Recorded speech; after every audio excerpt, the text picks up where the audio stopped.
Assalamu alaikum dear students, welcome to my YouTube channel Biology Concept।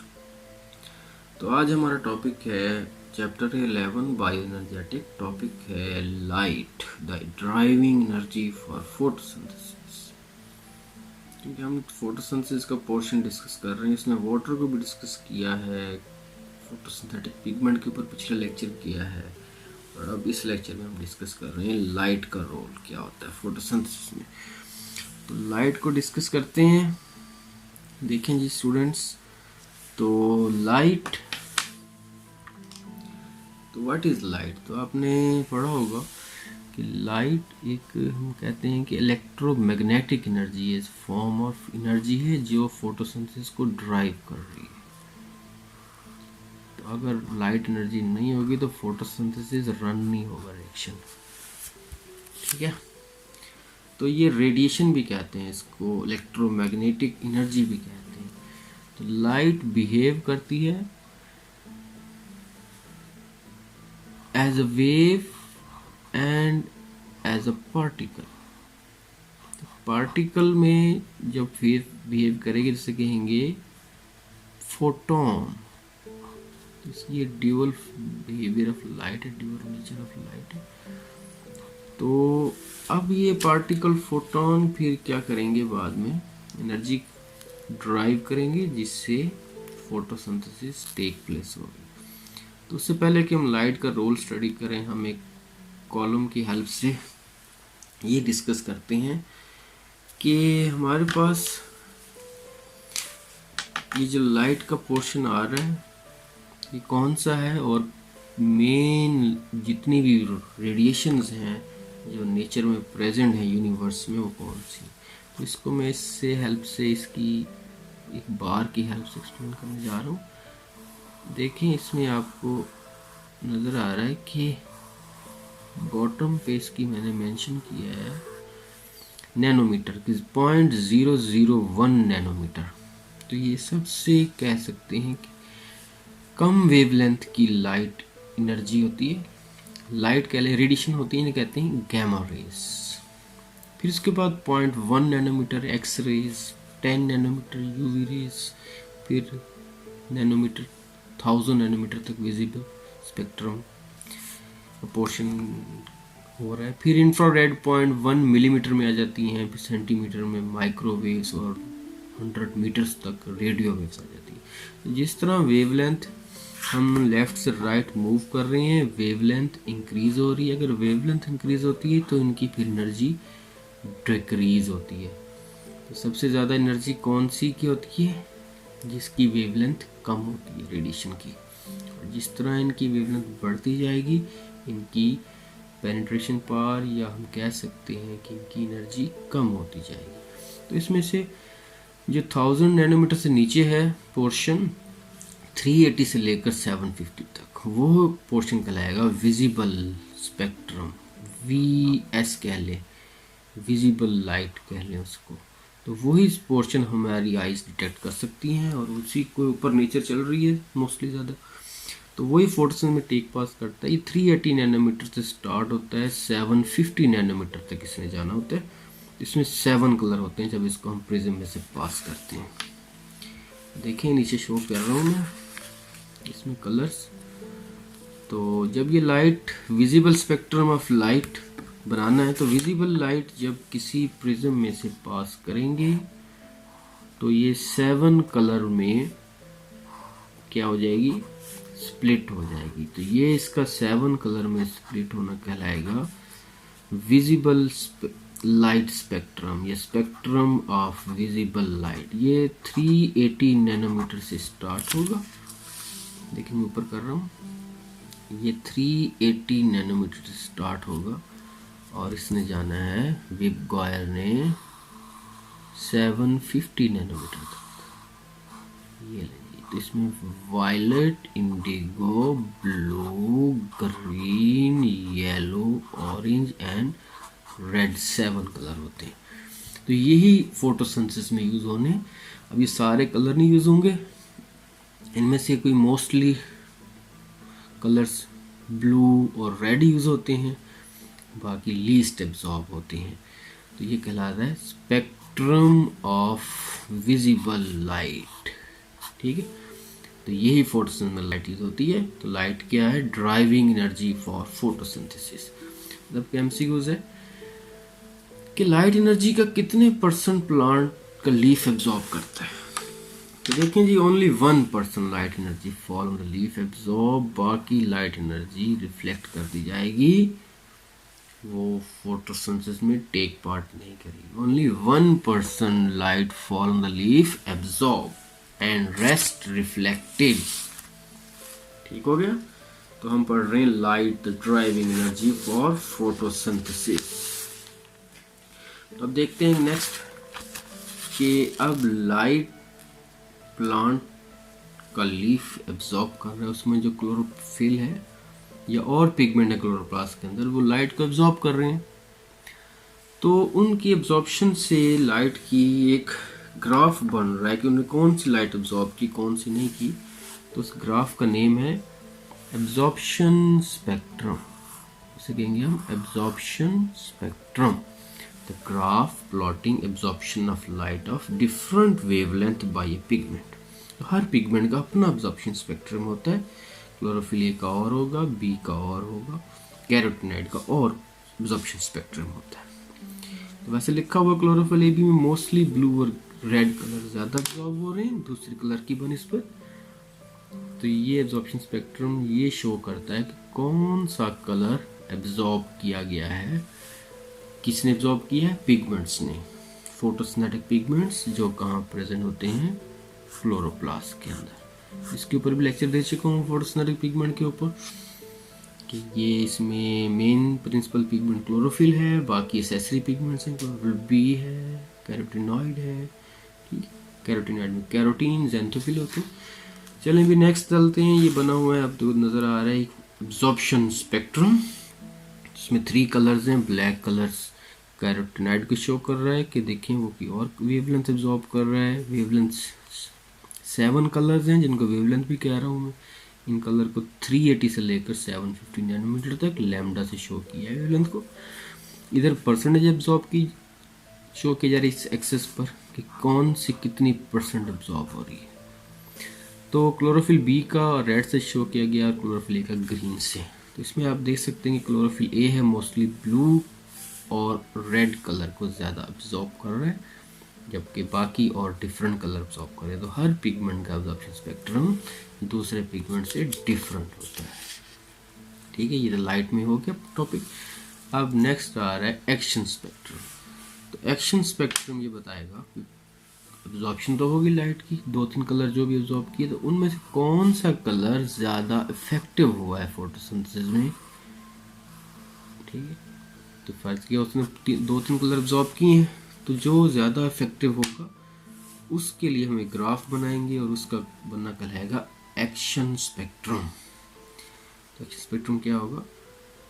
Graph showing effectiveness of different photosynthetic pigments. इसमें word आपने याद रखना है effectiveness, कि क्या इफेक्टिवनेस है उसकी, किस चीज़ में? फोटोसिंथेसिस में। तो वो कहलाएगा वो ग्राफ कहलाएगा एक्शन स्पेक्ट्रम। तो सबसे पहला एक्शन स्पेक्ट्रम एमसीक्यू से बनाया था एंगलमैन ने 1883 में। उसने यूज़ किया था एक स्पायरोजेरा। ये ग्रीन एलजी है, फिलामेंटस एलजी, इसका फिलामेंट यूज़ किया था। तो एक सिंपल सा एक एक्शन स्पेक्ट्रम ड्रॉ किया गया। तो देखें ये एक्शन स्पेक्ट्रम क्या शो कर रहा है। इसके एक्स एक्सिस पर वेवलेंथ को शो किया गया, कौन सी वेवलेंथ एब्जॉर्ब हुई है, और वाई एक्सिस पर शो किया गया रेट ऑफ फोटोसिंथेसिस। वहाँ था एब्जॉर्प्शन, यहाँ वर्ड है रेट ऑफ फोटोसिंथेसिस, क्लियर करना। तो इसमें देखें कि ब्लू और ये ब्लू हो गया, इसकी पीक है, और ये रेड की पीक है। तो ये 2 कलर मोस्टली ज़्यादा इफेक्टिव नज़र आ रहे हैं किसके अंदर? फोटोसिंथेसिस में। बाकी ये जो येलो वाला पोर्शन यहाँ आता है और ग्रीन वाला इसके साथ आता है। तो ग्रीन येलो जो पोर्शन है वो बहुत ही कम यूज़ हो रहा है इसके अंदर, उसका इफेक्टिवनेस है फोटोसिंथेसिस के अंदर। तो ज़्यादा किसकी इफेक्टिवनेस है? ब्लू और रेड की। तो ये स्ट्रक्चर कहला रहा है ग्राफ हमारे पास एक्शन स्पेक्ट्रम, जो बता रहा है कि फोटोसिंथेसिस में कौन सी लाइट मोस्ट इफेक्टिव है। तो वेवलेंथ ऑफ लाइट भी कह सकते हैं या कलर ऑफ लाइट भी कह सकते हैं, एक ही बात है। ठीक हो गया। तो टॉपिक चल रहा है हमारा light the driving energy for photosynthesis. तो इसमें देखें जी, ये आपको दिखा रहा हूँ, ये एक्शन स्पेक्ट्रम जो बनाया था एंगलमैन ने। अब उसने क्या यूज़ किया था एंगलमैन ने, उसने यूज़ किया था हमारे पास स्पायरोजाइरा, ये फिलामेंटस ग्रीन एलजी मैंने बनाई है। देखें इसमें इसका फिलामेंट है, इसके सेल आपस में कनेक्टेड होते हैं। तो ये किसके अंदर क्लोरोप्लास्ट होता है, रिबन शेप, ये रिबन शेप क्लोरोप्लास्ट है इसके अंदर स्पायरोजाइरा में। तो अब इसने स्टडी करने के लिए सिंपल सी है कि इसने ना लाइट फॉल की, मैंने उसको इस सिंबल से शो किया। ये प्रिज्म है, प्रिज्म के ज़रिए जब विजिबल लाइट गुजरेगी तो लाइट 7 कलर में डिवाइड हो जाएगी। अब 7 कलर की लाइट इस पर पड़ रही है स्पायरोजाइरा के फिलामेंट के ऊपर। तो अब जिस पोर्शन में फोटोसिंथेसिस ज़्यादा होगी वहाँ से जाहिर है फोटोसिंथेसिस कौन सी गैस रिलीज होगी, ऑक्सीजन गैस। कौन सी, ऑक्सीजन गैस रिलीज होगी। दोबारा सुन लें कि 7 कलर की लाइट फॉल कर रही है फिलामेंट में, तो जिस हिस्से में जिस लाइट या ज़्यादा इफेक्टिवनेस आएगा वहाँ ऑक्सीजन गैस ज़्यादा प्रोड्यूस होगी, फोटोसिंथेसिस में ऑक्सीजन गैस प्रोड्यूस होती है। तो फिर इसने ये चेक करने के लिए कि ऑक्सीजन गैस कौन सी वेवलेंथ वाले हिस्से में ज़्यादा प्रोड्यूस हो रही है, इसने एक बैक्टीरिया रिलीज़ किया इस फिलामेंट के इर्द गिर्द, जो ऑक्सीजन लविंग बैक्टीरिया था, जो ऑक्सीजन को कह लें एरोबिक कह लें या ऑक्सीजन लविंग बैक्टीरिया था। तो जिस जिस हिस्से में बैक्टीरिया ज़्यादा इकट्ठा हो गया, इट मीन वहाँ फोटोसिंथेसिस ज़्यादा हो रही है, वहाँ ऑक्सीजन ज़्यादा रिलीज हो रही है। तो ये डॉट्स बैक्टीरिया की शो कर रहे हैं। अब ये वाला हिस्सा है, ये है ग्रीन येलो। अब ग्रीन येलो में बहुत कम एक आधा बैक्टीरिया, इसका मतलब यहाँ फोटोसिंथेसिस कम हो रही है, ऑक्सीजन कम रिलीज हो रही है। रेड वाले में सबसे ज़्यादा है, ये रेड वाले पोर्शन में सबसे ज़्यादा फोटोसिंथेसिस हो रही है, इसमें ऑक्सीजन ज़्यादा प्रोड्यूस हो रही है, ज़्यादा बैक्टीरिया यहाँ इकट्ठे होगी ऑक्सीजन को गेट करने के लिए, ऑक्सीजन के लिए। तो ये है एक्शन स्पेक्ट्रम। तो इसने बताया कि मोस्टली ब्लू और रेड वाला पोर्शन ज़्यादा यूज़ हो रहा है, क्योंकि यहाँ पे ज़्यादा फोटोसिंथेसिस, ज़्यादा ऑक्सीजन रिलीज हो रही है। जिस ऑक्सीजन को लेने के लिए वहाँ कौन इकट्ठे हो गए हैं, बैक्टीरिया, जो ऑक्सीजन को लाइक करते हैं ऑक्सीजन लविंग बैक्टीरिया। तो ये इसका सिंपल सा किसका ये था, एंगलमैन का एक्शन स्पेक्ट्रम था, जो उसने बनाया 1883 में, क्या यूज़ करते हुए, स्पायरोजाइरा फिलामेंटस ग्रीन एलजी। तो नेक्स्ट देखते हैं स्टूडेंट्स, इसी के अंदर टॉपिक चल रहा है रोल ऑफ कार्बन डाइऑक्साइड। तो देखेंगे फोटोसिंथेसिस चैप्टर था बायोएनर्जेटिक्स में, फोटोसिंथेसिस मेन पॉइंट है, मेन आर्टिकल।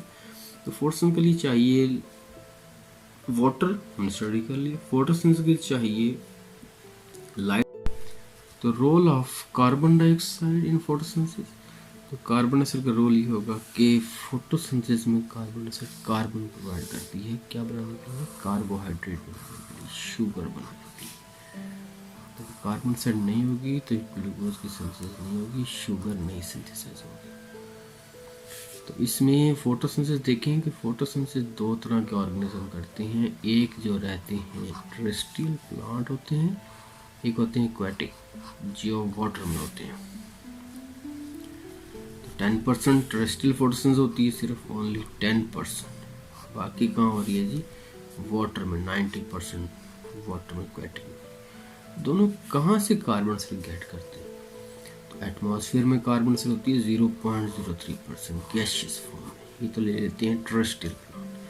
एक्वाटिक जो ऑर्गेनिज्म है एलजी, वो लेंगे कार्बन डाइऑक्साइड जो डिसॉल्व है किसके अंदर, वाटर में या कार्बोनेट और बाइकार्बोनेट की फॉर्म में प्रेजेंट होती है, ये भी वाटर में ही प्रेजेंट होती है, वहाँ से वो डिफ्यूजन के ज़रिए गेट कर लेंगे बाय डिफ्यूजन फ्रॉम वाटर।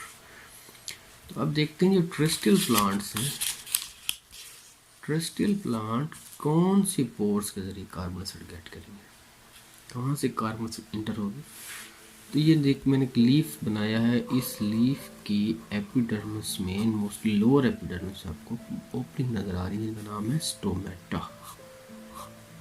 तो स्टोमेटा ओपन होंगे तो उसके अंदर इंटर हो जाएगी बाहर से कार्बन डाइऑक्साइड, वहाँ से मेसोफिल सेल में जाएगी, मेसोफिल सेल से क्लोरोप्लास्ट में, वहाँ फ्रक्शन में यूज़ होगी। तो एमसीक्यूज है कि ये लीफ के सरफेस एरिया का कितने परसेंट बनाते हैं स्टोमेटा? Only 1 to 2%। सादा वर्जन दोबारा बोल रहा हूँ कि लीफ का सरफेस एरिया ज़्यादा होता है तो उस पर स्टोमेटा का कितना कवर होगा? ओनली 1 to 2% उसका कवर लेंगे, एरिया गेट करेंगे। ठीक है, तो ये स्टोमेटा के जरिए कार्बन से इंटर होगी किसके अंदर? लीव्स में। तो ये चल रहा topic role of carbon dioxide. तो अब इसकी एंट्री कैसे होगी कार्बन डाइऑक्साइड की? देखें students, entry of carbon dioxide होने के लिए ऐसे ही जैसे कि स्टोमेटा है तो उसका ओपन होना ज़रूरी है। तो देखिए अगर स्टोमेटा ओपन होंगे तो कार्बन डाइऑक्साइड इंटर होगी, अगर stomata close carbon dioxide inter नहीं होगी। स्टोमेटा कंसिस्ट होते हैं कि लेफ्ट राइट होते हैं गार्ड सेल्स। अब गार्ड सेल जब टर्जेड होगा तो फिर स्टोमेटा ओपन होगा। तो guard cell green colour show कर रहा है, इसमें क्लोरोप्लास्ट होता है, फोर्स में कहता है वाटर आएगा, ये टर्जेड हो जाएंगे, ओपन है। तो इसके ऊपर लेदर टॉपिक है ओपन क्लोजिंग के ऊपर स्टोमेटा। अभी जस्ट हम इसको रोल ऑफ कार्बन डाइऑक्साइड के हवाले से डिस्कस कर रहे हैं, सिंपल सा। तो जब गार्ड सेल फ्लैशड हो जाएगा, यहाँ से वाटर निकल जाएगा, तो फिर ये क्या हो जाएंगे? क्लोज हो जाएंगे। तो बस सिंपल से ये कहना है कि स्टोमेटा डे टाइम में ओपन होता है क्योंकि लाइट पड़ेगी, गार्ड सेल में फोर्सन होगी, और नाइट टाइम में ये क्लोज होता है। तो इसका मतलब दिन के वक्त कार्बन सेल जाएगी, फोर्सन होगी, रात को कार्बन सेल नहीं चाहिए, फोर्सन नहीं होगी, ना लाइट है। ठीक है, तो ये डे टाइम स्टोमेटा की ओपनिंग और क्लोजिंग एक रिदमिक मूवमेंट है, इसे बायोरिथम्स कहते हैं। ये क्या होते हैं? बायोरिथम्स कहते हैं। ये क्यों होती हैं? Due to internal clock located in guard cell. Genetically कह सकते हैं, जीन्स का रोल है। ये एक बायोरिथम्स हैं जो रिपीट होती हैं हर 24 आवर्स के बाद। चलें जी, ओके जी, अल्लाह हाफिज़, टेक केयर।